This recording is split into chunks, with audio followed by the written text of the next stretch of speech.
Hey guys, it's Ash here coming at you today in Raid Shadow Legends. Welcome to the video. Send us some love, some positive vibes your way, especially if you need them out there today. Today, your favorite series on all of YouTube is back.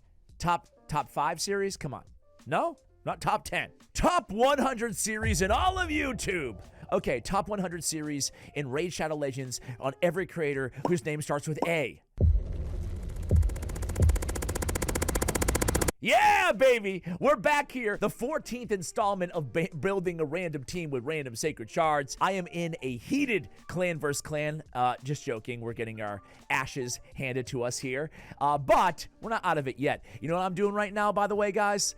This video is going to go live after the tournament is done, so I can share it with you guys. I'm still trying to get my #1 global finish on any tournament, and I figured I'd farm, a bunch of Sand Devil. So I'm at 110k points. I've been farming it basically nonstop, right, since Clan vs. Clan started.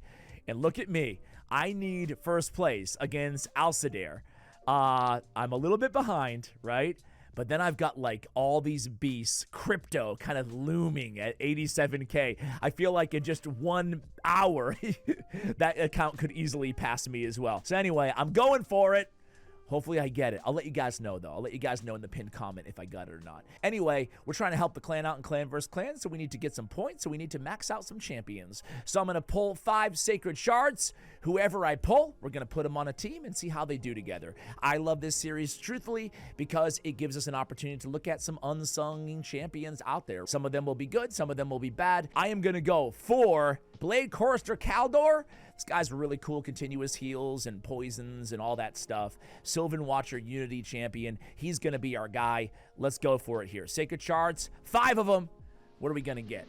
Can we actually get the Unity? That'd be so freaking cool, right?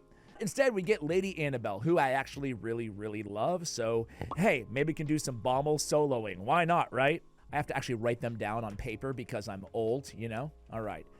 All right, here we go. Next, #2. Legendary. Nope. #2 is going to be, Deke! We get just a legendary, kind of, in disguise, right? Deke Arm. I'm sure I can remember what that means. All right. Ooh, no. Rector Droth! Dude, tell you what, this is a who's who of, like, beast mode epics, right? Rector Droth, hell yeah. We need some damage, though. Who we got? Bit damage! Here we go! We got Miss Rider Dothy! Holy macaroni, this is a team. And Miss Rider is a Sylvan Watcher. Just saying, we got one more pull. Could it be? Can it be? Okay. Come on. It's an epic, and it's Luria. Not bad, though. Not bad. She has the damage we're looking for. She's got some control as well. Freeze. She got a remove all buffs ability. Freeze. She got freeze. Did I mention she's got freeze? She also has a block revive, which is really nice. All right, we got our team, guys. We've got Mist Rider. We've got Luria. We've got Deke. We've got Rector. And we got Lady Annabelle. What a solid freaking squad! Now let me go ahead and build all these champions, and I'll be right back in like a second for you and an hour for me.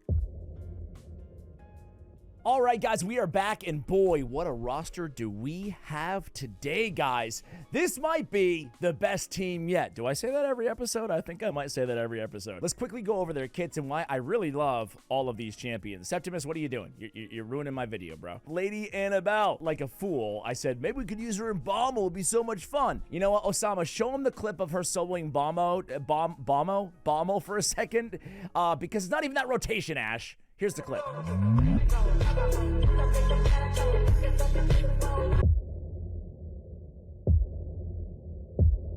But here we go. It's just going to be solo Lady Annabelle. You can see all that red lady procking, right? All right, guys, here we go. 11 minutes and 25 seconds in. It's pretty cool how one epic can just totally decimate a boss like that. That's right, guys. You put her in regen and immortal, she can solo Bommel. We're talking hard Bommel, right? She's the best solo Bommel champion in the game. It takes forever, no Nishak, but very effective. But what does she do beyond that? She's got a lot of great stats, survivability.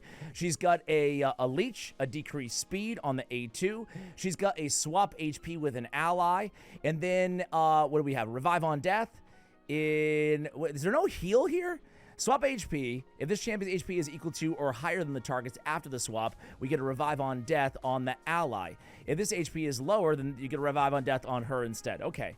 Wow, it takes a whole paragraph to say that? And then increase speed for 2 turns. It is on a 4-turn cooldown here. We have the Red Lady. Heals this champion by 50% of their max HP whenever an ally or an enemy dies. So all those bombs, she gets healed every single time. It's insane, but she's pretty good in her own right, even outside of a Bommel team.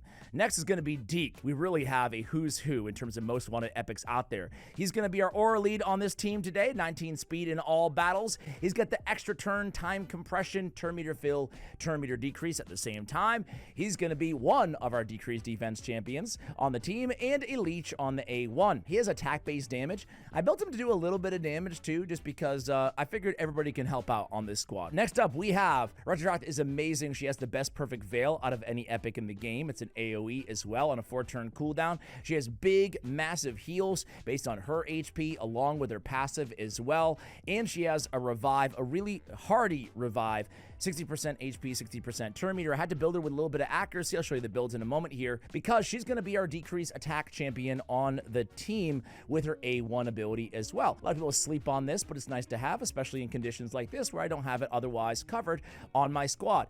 Of course, next is going to be Luria. Luria is the one that I'm least familiar with, even though she's an old school epic out there. I have her, but I haven't used her a lot.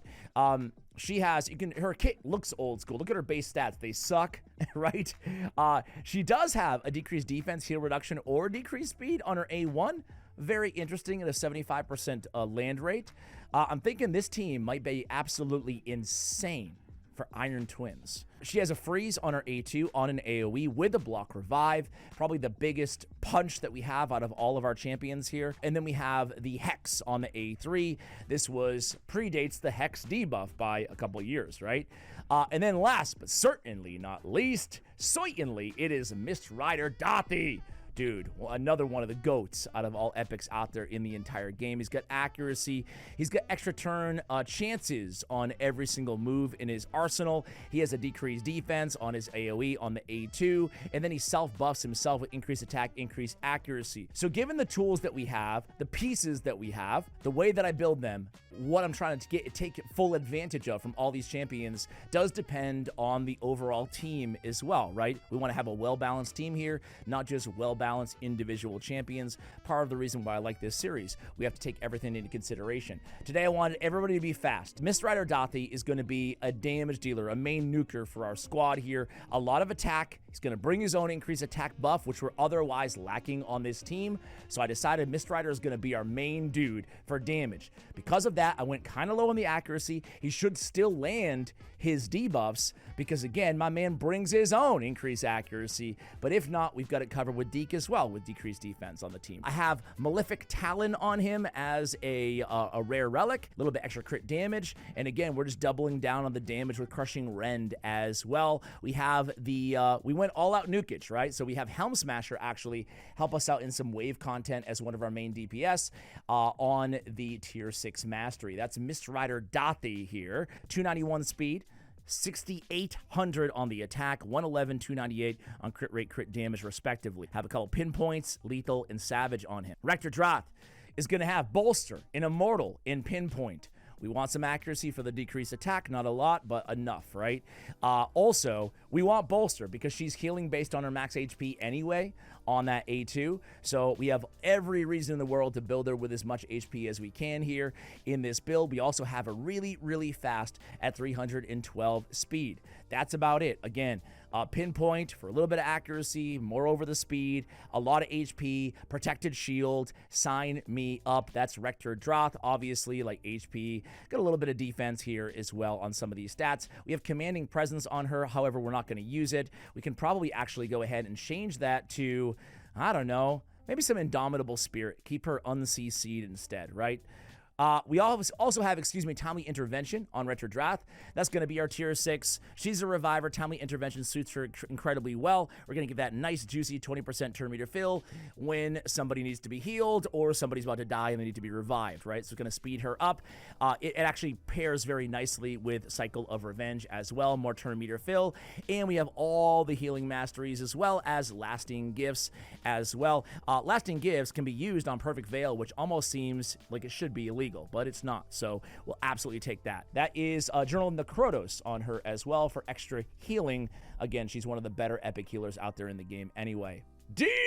Deacon Armstrong, ladies and gentlemen, I ran him with triple impulse on this mofo. This is going to give us a 36% chance to reduce a random skill cooldown by 1 turn. This is really cool because it just kind of feeds into, I want to make my Deacon Armstrong a little bit of damage here. I have Cruelty as a blessing, as you guys can see. A little bit of damage on him, enough accuracy, a lot of speed, and I wanted like a lot of turns. We have the extra turn already, and so I wanted a combination of extra turns and cooldown reduction. So basically, my man is using a few A1s, but a lot of A2s and a lot of A3s, and just cycling and cycling and cycling and cycling. Thus, I have Perch Shadow on him as well. So when he does use his A1, he has a 10, make it 12% chance to get an extra turn off of his A1. He's now like a mini Mist Rider Dathi in terms of the extra turns with a triple impulse and a Perch Shadow on him. I really like this combination. However, I will say we could have easily used a Relentless set as well, but I love getting all of that speed. 36% speed in addition to 36% chance to reduce a random skill cooldown. If we get that skill cooldown off the A3, we're just leading into more extra turns. If we have to go to the A1, we have a chance for more extra turns off the Perch Shadow. It's like this big chain reaction, and I absolutely love it. We built him fairly tanky, fairly fast, a little bit of damage. His attack isn't that high. He's an attack-based damage dealer. Oh, he's not a damage dealer per se, but he can dish out a little bit of damage. So we decided to give him enough accuracy and just filled in the rest, right? Really elite build here on Deacon Armstrong, to say the least. We have War Master as his tier 6 master. You guys can see the masteries right there on the screen. All right, next we have Lady Annabelle. We do have her in Relentless and in Impulse, along with a 2-piece pinpoint on the ring and the amulet. You'll see on a lot of my builds, old-time viewers will know, I go ring, amulet, pinpoint, a freaking ton. Rebirth, Pinpoint, or Chronophage. I'm looking for that 10% speed off of those two pieces, which obviously don't have speed as a substat. Lady Annabelle, I want to take a lot of turns, and I want her to be fast and enough accuracy to land her debuffs. Her accuracy is a little bit on the edge, but we'll be okay with 320, 329 on the speed, and again, some survivability, extra turns. That's what she's all about. So extra turns with the cooldown reduction. Why do we want extra turns? Why do we have a rod on her, whatever? Why do we want extra turns on Lady Annabelle? Why do we want cooldown reduction? Why am I going so hard on this? Well, it's because she's our only increased speed champion on our team, and it's on a 4-turn cooldown at a 2-turn duration. I really want her extra turns and the impulse cooldowns to go to the A3, hopefully, and to just keep that increased speed up a lot more often than it otherwise would. Again, she's nice and fast too, so I think that will be the case here, given the build. We also have some leech decreased speed. We already talked about her kit, right? We have survival instinct, I guess. Okay. I could have probably just went Cruelty and doubled down on, we already have Cruelty. I think we're good. Survival Instinct is whatever. And then I have War Master on her as well for some extra damage help. Regen and Immortal. Regeneration in Immortal set is what you want to build her to solo Bommel, right? Luria. Luria is going to be in Merciless Perception Pinpoint. I got to go in and redo this. Be right back. Pretend you didn't see anything. I have her in Merciless, in Perception, in a 1-piece pinpoint. There we go. So Luria is going to be another damage dealer on our team, so she is in the 6-piece Merciless to get that ignore defense. She's our block damage champion as well. Not bad. I have her built fast, 285, 114, 265. A little light on the crit damage, but we're pretty high on the attack, especially for an epic champion. Granted, guys, what you see on your accounts may differ from this. It will differ. I have these champions empowered, a lot of them wakened, with area bonuses as well. well. So I like to call that out, especially in these videos, because I am taking advantage of my Great Hall, my Advanced Great Hall, all that stuff as well. You can see it here in the stats. You should, at least acknowledge this, right? So your results may vary. I'm an endgame account. That all being said, you can still get inspiration. I have Moon Death Orchid on her for a relic. She deals pure damage equal to 20% of her attack to enemies that resist debuffs from the wearer. I figured she has debuffs, and I figured she has debuffs on every ability. I rarely ever use Moonlight Orchids, or Moon Death, Orchid, so I could throw it on her and not have to spend the Starstones to remove it afterwards, right? But we'll give it a run here. We get the attack as well, so I think it's a decent relic option. We have Crushing Rend on her, as well as War Master as our tier 6 option here. All right, guys, those are going to be all of the builds. Let's go ahead and see these champions in action. What do you guys say? Listen, I mentioned Iron Twins. Let's give it a shot. All right, guys, this is stage 15, aka the hardest stage of Iron Twins. This is interesting because Iron Twins I find to be an incredibly difficult dungeon, especially for a random team like this. But you can see already starting out, we've got the damage covered. Do we have the survivability, right? Where's those decreased speeds? Lady Annabelle, hello. All right, let's see. Did we get a resist there? We may have gotten resisted. Now that I'm thinking about it, we had her kind of low. Maybe we should have ran the accuracy aura. Oh, there we go, decreased speed. We could have run the accuracy aura of Mistrider Dothy instead, but we'll see. This team might be able to pull it off. I mean, we're pretty healthy right now. We're about halfway there. Man, I'll be freaking super impressed if this team can take down the Iron Twins, All right. Dothy's smacking, huh? Dude, he really does. He's a great damage dealer. Holy mackerel. All right, let's take it. You can see the extra turns on Dothy there, right? All right, I want to pay attention to the cooldowns, the extra turns. Okay, that's fine. We've got Rector Drath. We got the decreased cooldown. We got the extra turns. We get the health swap, the increased speed. We're looking pretty good here. We get another increased cooldown. You see what I'm talking about on Deacon Armstrong, guys, with all those turns? It's really cool, but look at Rector Drath, though. Oh, the big heal comes in. Clutch. All right, we're actually doing really good as a 3-man team. But we're still going to revive Dothy. Maybe we'll get a couple. Look at all those extra turns, man. Dude, it's working out beautifully, huh, on Deke? And look at all that damage on Mistrider. Holy mackerel. Dude, we get the job done. I'm proud of this little team, man. Come on. As I wipe with like 10% HP left or 5%. The decreased attack, even Rector's letting them have it right there, guys. Look at that squad. No big deal. There we go. Stage 15 down. Mistrider Dothy with 1.5 million on the damage. Deacon Armstrong with a very respectable 900k on the damage as well. Look at all those heals from Rector Drath. Insanity there. A lot of leech healing going on too on that battle. Of course, we have 2 leech options in Annabelle and in Deke's A1 as well. That was freaking cool. Let's go Dragon's Lair. Dragon's Lair stage 10 hard. Normally we don't tackle this kind of difficult content here on this series. The problem is we don't have a cleanser on this team. We don't have a cleanser. And there's going to be a lot of poisons. So we'll see if we can stay alive. I do want to watch a little bit of wave content here, though. You can see that damage coming down. Luria, those freezes are really nice. For a long time, Luria was the best epic CC champion in the game. We're talking an old school champion here. Not anymore, certainly, but nice to have that block revive, too, on the same ability. All right.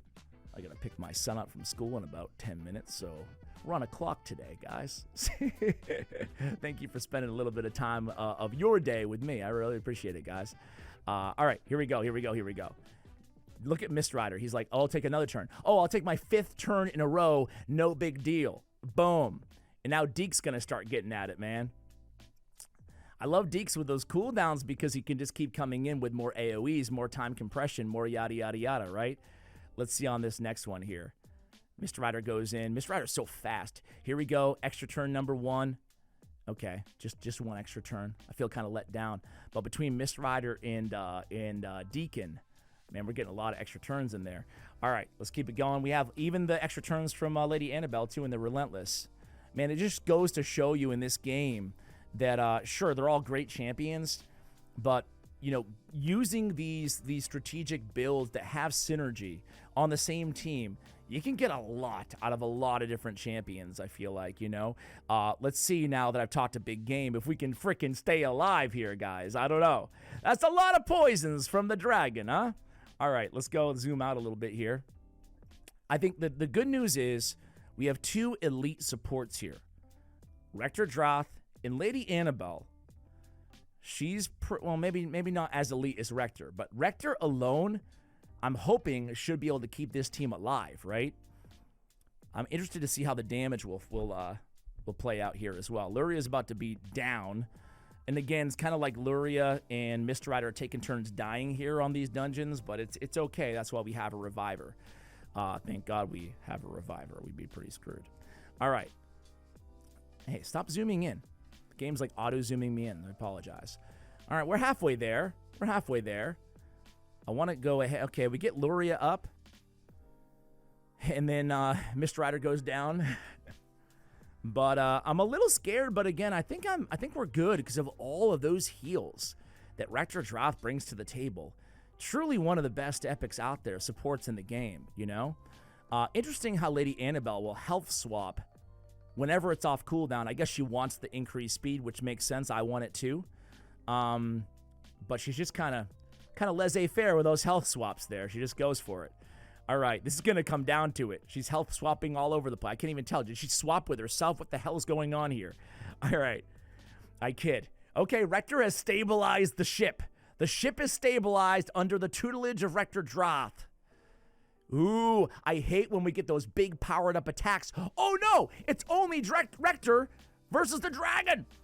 Oh, she picks up her MVP, Deacon, a.k.a. the lead, and we just narrowly missed on beating Dragon Hard 10. You can't say we didn't try, though. It was fun to watch. I'm not going to lie to you guys. During dress rehearsal, right before I hit record, we beat that stage. But, hey, didn't happen out this time. We have 2 million damage from Lady Annabelle, 2.5 from Deke, and 3.6 milli from Miss Rider Dothy. Look at all those heals on Rector Droth. Unbelievable, ladies and gentlemen. All right, let's go ahead and let's get a little bit of, I'm sure we could probably run it against, probably run the same team against the Eternal Dragon and against Magma Dragon probably, but let's go ahead and do a little bit of arena. Now, who do we want to use here in the arena? Let's go against kind of a, what am I doing? No, I don't want to get, no, I don't want to mess with my siege teams, please. No, thank you. All right, let's go Deke. I mean, we don't have like we have a speed booster technically in Deacon, but he's not fast enough. We're definitely going to run Luria. I mean, hell, yeah. I mean, Lady Annabelle, we love you, but you're sitting this one out. I think it's pretty clear the best team that we can assemble here. Deke's going to start out with that move. Beautiful. Just got to be careful against Marius's, right? With the turn meter depletion of the enemy team. We're going to get that increased attack, and then we're going to pop him with Mist Rider. Woo! That's some damage there. All right, Luria. 99k on the A3. I was hoping for a little bit more, I'm not going to lie. All right, let's go against this team here. They were squishy, but Mr. Rider can smack, can't he? All right, they go first. Armand's goes. Not loving this. We resist with Rector. Now we get bombed by Nishak. And everybody's going to die except for Rector. Resist, resist, resist. Fantastic, but there's not much I can do here. Everybody's going to die regardless. I may as well just A1 on Monkey King. Of course, we don't land the decreased attack. But I'm hoping to revive and just get one miracle nuke off. That's kind of the game plan here. Armands, you are the worst, my friend. You are the worst. Look at those turn meters. I'm really not liking our odds here, guys, but let's go for it. Let's get the revive. Wow. Okay. Well, that's Monkey King. Let's try one more squad. What do you say here, guys? This is a little bit too easy over here. Golly. I don't know. Let's see if we can... Going first is a huge help with Deke. Let's see if we can go first here, and we can't. This is a bummer. Here comes... Oh, boy. That hurt. That hurt. We need to pick up Luria here. Okay. Let's see if we can stabilize. Stabilize. Okay. Nice little damage there. Is Luria... If we can just... Okay. We have a shot. Here it is. Can we get a block revive? No increased attack on her. Oh! Oh, Loria. Not bad. Damn, girl. All right. All right. Oh, look at this Ninja Turtle team. Listen, we're going to lose, but let's just try it out against all the Ninja Turtles. What do you say? All right. Oh, I have this theme song, the 80s theme song in my head. I won't do it to you guys. I won't do it. Teenage Mutant Ninja. Okay, I'm not. All right. All right. I remember watching like a little mini documentary on the guys who sang that song, and they were just like, yeah, I didn't even know what the TV show was. Didn't think it would be popular, and now it's like all we can do. All right, here we go. Boom. Oh, double block revive. I gotta say, Luria can be pretty fun. She's not like an endgame arena nuker, but damn. I mean, block revive in this meta is fantastic, and the turtles go down. Doesn't look like they were in very good gear, to be fair, but hey, we took out the turtles. Guys, I love this team. What about you? Let me know in the comments below. Much love. Thanks for watching till the end of the video, guys, and as always, take care.